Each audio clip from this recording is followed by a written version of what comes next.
Hello, and thanks for using TickBoom. In this video, I want to tackle question 8B of the 1989 New South Wales HSC 4-unit math exam. So this is the final question of that exam, which is typically the hardest question on such exams.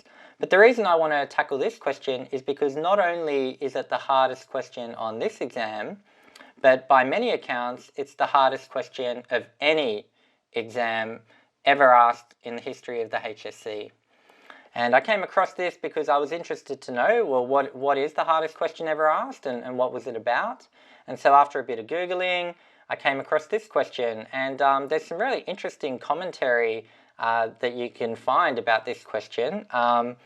Interestingly, back in 1989, the size of the candidature, the number of people taking 4-unit math, which is the highest level of math you can take in New South Wales, it had really grown a lot. So at the time, the most people ever had signed up to this course, rightly or wrongly, and a big reason for that is because the scaling for this subject was really, really good. So what students figured was that even if you weren't that good at math, you could take this course, and even if your raw marks weren't very good, the scaling would be so generous that your university entrance score would still do pretty well.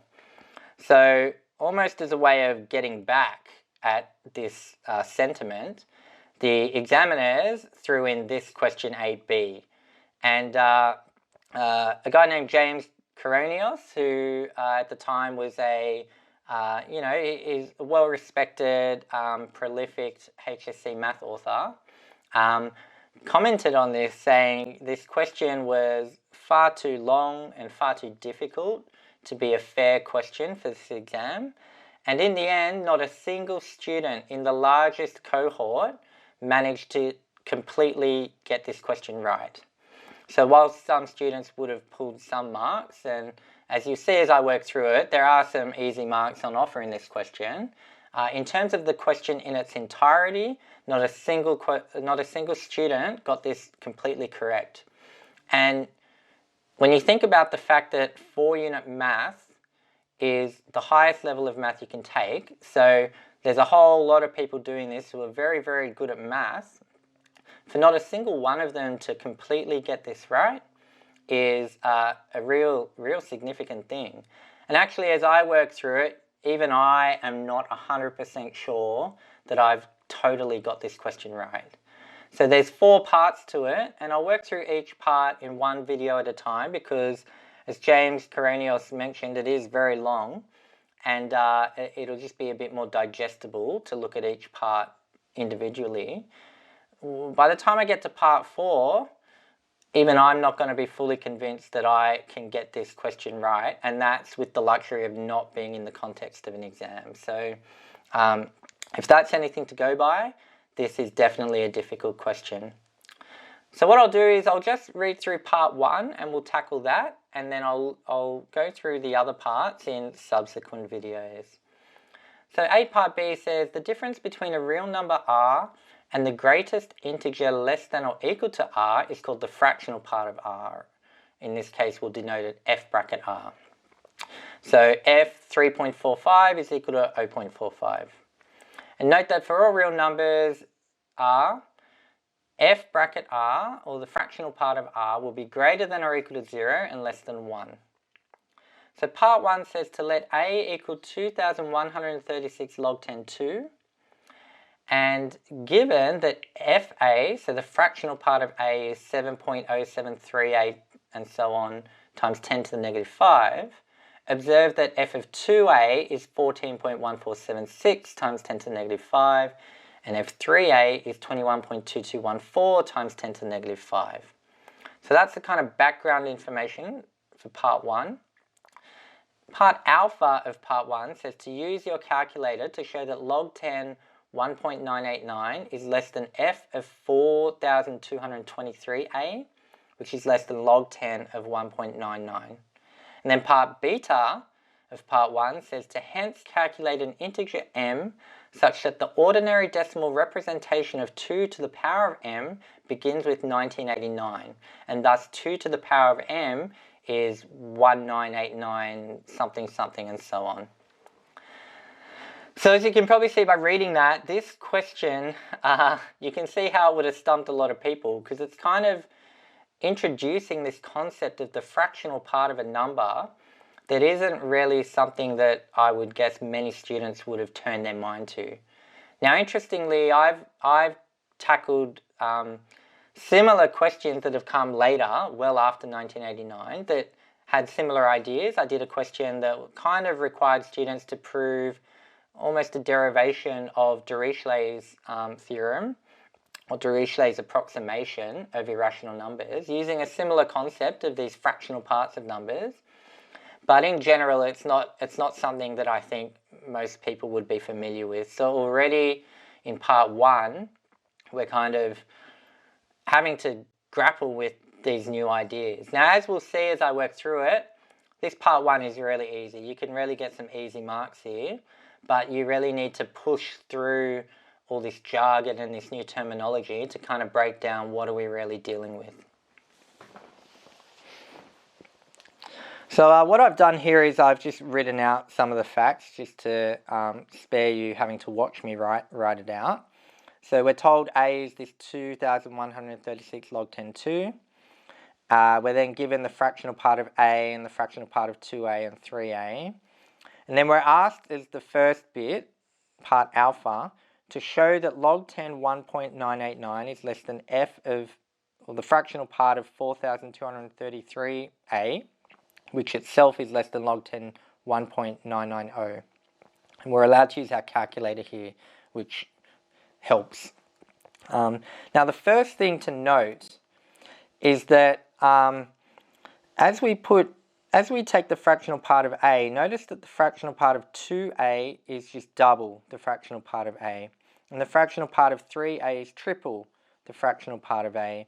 And that kind of makes sense, because if you've got an integer, the fractional part of that integer, there isn't really a fractional part, so you can pull it out the front.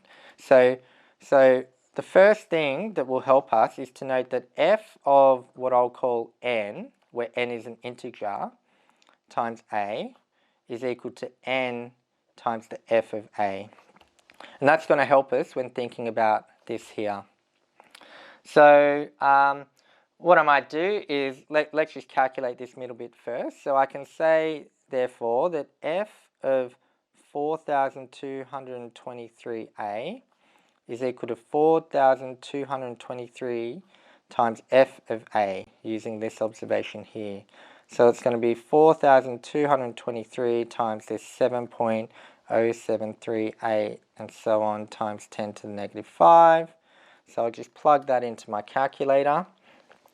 So we'll go 7.0738 times 10 to the power of negative 5 times 4223, and that's going to be 0.298726574 and so on.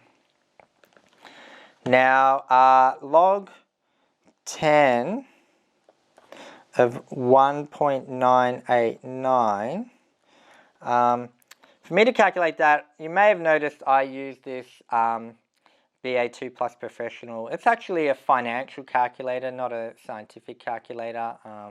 I got this when studying for the CFA, the Chartered Financial Analyst program. And so where on a scientific calculator, I'm pretty sure I could just plug in log 10. I've only got the natural logarithm here, so I'm just going to calculate this. The way I can do this is I can take the natural logarithm of 1.989 and divide it by the natural logarithm of 10, and I'll effectively get this. So just bear with me while I have to do it in a little bit the long way, because I just don't have log 10. I've kind of got on my to-do list to go and buy another scientific calculator. I just haven't got around to it. So if I just go 1.989 natural logarithm divided by 10 natural logarithm, I'll get 0.298634783 and so on. And let's just check. So 2987 versus T986. So this is indeed less than f of 4223a, which is good because that's what it needed to be. Now if I do log 10 of 1.990, that's going to be the natural logarithm of 1.990 divided by the natural logarithm of 10. So that's going to be 1.990 natural log divided by 10 natural log is 0.298853076 and so on. So 0.2988 is going to be greater than f of 4223a. So therefore, through using our calculator, we can say that log 10 of 1.989 is less than f of 4223a, which is less than log 10 of 1.990. So that's part alpha of part 1 done. And as you can see, apart from needing to kind of observe this first result, the rest was pretty straightforward, just plugging stuff into your calculator. So easy marks there. So certainly I'd imagine whilst no student got this whole of part B right, you'd have to hope that a lot of them got at least 1 mark, you know, or however many marks this part alpha was worth. So what I might do now is I'll have to turn over for part beta. But part beta of this question wanted us to find some value of m such that 2 to the power of m would start with the digits 1989. And you'll notice this kind of 1989 pop up a bit in this question. We had 1.989, 1.990. Here we've got 1989. I mean, this was the 1989 exam, so clearly the examiners were just kind of putting these digits in almost as trivia. But to tackle this part, we need to first start with what we just learned from part alpha. Sorry. So from part alpha, we know that log 10 1.989 is less than f of 4223a, which is less than log 10 of 1.990. So we can now make use of this result and just use a bit of algebra to kind of get to this. So I think the first thing we can do is if we take 10 to the power of everything, that's going to help us get rid of our logarithms. So we could say 10 to the power of log 10 1.989 is less than 10 to the power of f 4223a, which is less than 10 to the power of log 10 1.990. And so what that allows us to do is this 10 to the log 10 will kind of simplify to just being 1.989, which is less than 10 to the fractional part of 4223a, which is less than 10 to the log 10, which is less than 1.990. That 1.990 can come down. So from here, now we want to kind of simplify this. And I think what I'll need to do here is introduce some more new notation. So we've got this F bracket to denote our fractional part. I'm going to introduce I bracket for the integer part. So what we can say is that this 4223a can be thought of as the integer part of 4223a plus the fractional part of 4223a. So any number has its integer part and its fractional part. So I'll just denote the integer part with this I just to be consistent with how the question writers denote it. So just with some simple rearranging, I can therefore say the fractional part of 4223a is equal to the total number 4223a minus the integer part. And hopefully that just makes sense. So now what I can do is insert that up into this result. So I can say, therefore, 1.989 is less than 10 to the 4223a minus the integer part of 4223a, which is less than 1.990. So therefore 1.989 is less than 10 to the 4223a. And this negative exponent I can just bring to the denominator. So divided by 10 to the integer part of 4223a, which is less than 1.990. And I can now multiply that up both sides. So 1.989 times 10 to the integer part of 4223a is less than 10 to the 4223a, which is less than 1.990 times 10 to the integer part of 4223a. Now, because I want the integer digits 1989, I'd like to get this 1.989 into 1989, so I need to times by 10 to the 3, so 1, 2, 3. So what I'll do is I'll times by 10 to the 3 and then divide by 10 to the 3 by doing a minus 3 here. So we'll get this as 1989 times 10 to the integer part of 4223a minus 3. So I've times by 10 to the 3 and then divided by 10 to the 3 effectively, which is less than 10 to the 4223a, and I'll do the same thing here, 1990 times 10 to the integer part of 4223a minus 3. Now if we focus in on this bit here, because I need something 2 to the power, and if we note that a is equal to 2136 log 10 2.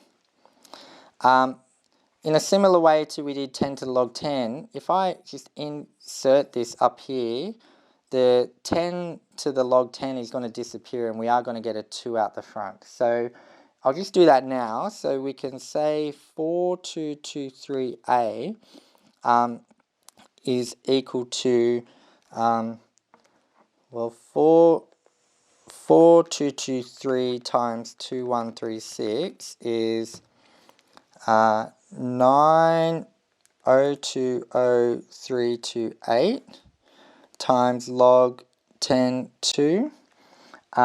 So therefore 10 to the 4223a, which is what we're concerned with, is equal to 10 to the 902328 log 10 2.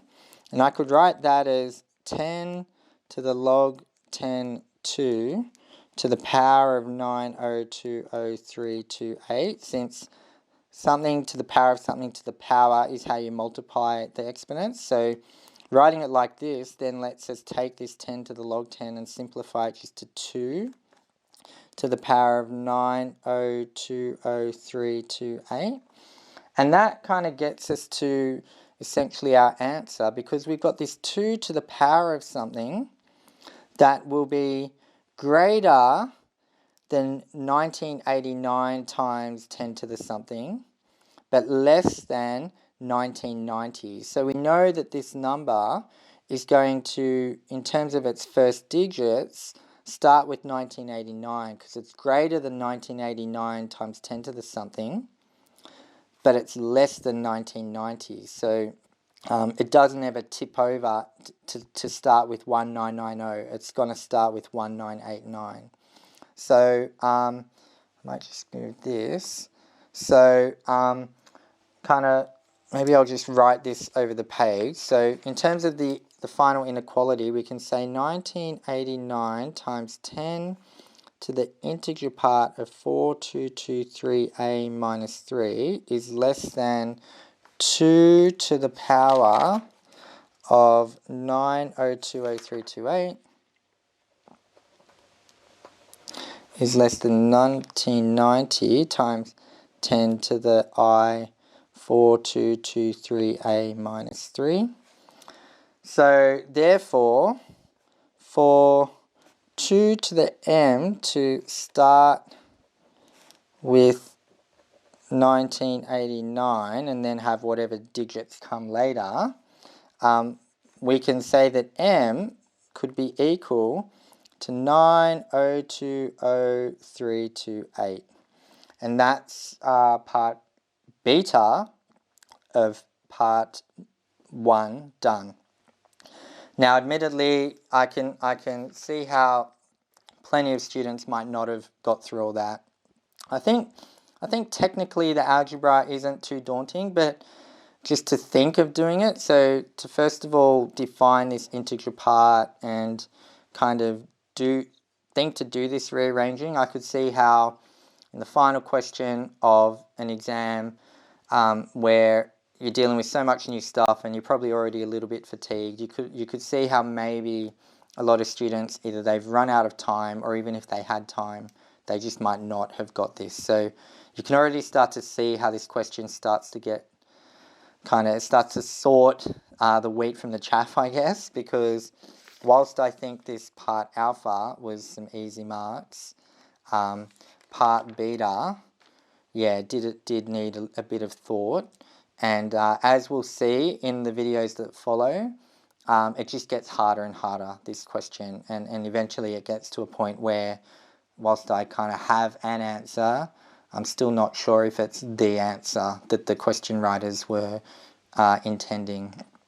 But anyway, hopefully if you've stuck around this far, this has all made sense and that you've been able to follow along with this question, this infamous question. So hopefully you can see that at least part 1, it's doable, definitely not impossible. Hard, yeah, definitely hard. But by no means it's not out of reach. I think there's plenty of students who could work this out. So hopefully you found that helpful, and stay tuned for the next video, which I will go through part 2. So tick boom.